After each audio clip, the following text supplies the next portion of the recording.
Арсенал ли е отборът, който играе най-добрия футбол в момента в света?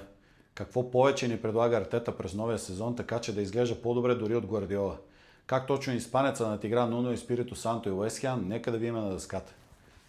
Световна тенденция е вече отборите, които трайно владеят топката в противниковата половина, да не я разиграват с линия от 4 в защита, а да го правят с 3 такива.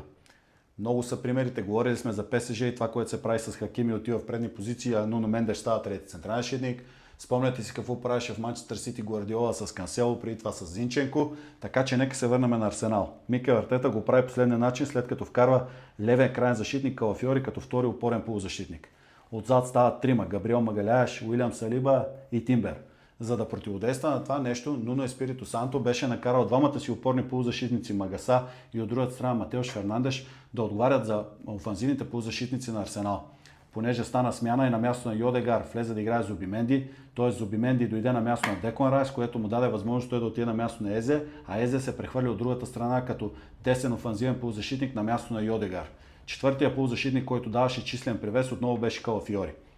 Цялата тази философия на това разиграване, на това подреждане на играчите, когато се сменя фронта на атаката, да кажем Магаляеш играл с Тросар, той му върне обратно, Джаред Боуен излиза да го бие, Пакета пази Калафиори, а левия край нападател пази другия полузащитник Зубименди. Когато тръгне да се сменя фронта на атаката, да стигне от дясно евентуално за Сака, като мине през всичките защитници, в момента на подаването към Салиба, тези тримата трябва да се преместят. Докато се преместят, най-вероятно единия винаги закъснява. За да излезе Самървил да бие евентуално Тимбър, след като топката стигне до него, той трябва да изчака Пакета да дойде да пази Зубименди. За да отиде Пакета обаче да пази Зубименди, трябва да изчака Джаред Боуен да се върне и да пази Калафиори.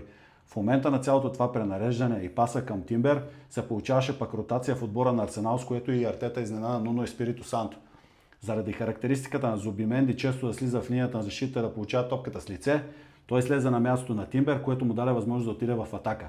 Тук пък цялото това пространство беше използвано от него, защото Диуф отиде да пази Сака, който го изтегли на тъчнията, а Нуно Еспирито Санто беше накарал и Мавропанос и Килман да пазят изцяло и само да отговарят за Гьокереш, да не ги остават един на един да играят заедно с него. Затова Тимбер се възползва от това цялото пространство, което се отвори, благодаря на цялото разместване на играчите. Зубименди получи топката, Самървил беше разколебан да излезе ли да го бие или да се обърне с гръб и да търси къде е Тимбер, за да тича с него да му противодейства. Копната топка от страна на Зубименди към Тимбер и го изведе на ситуация, за да го спънат за дуспа.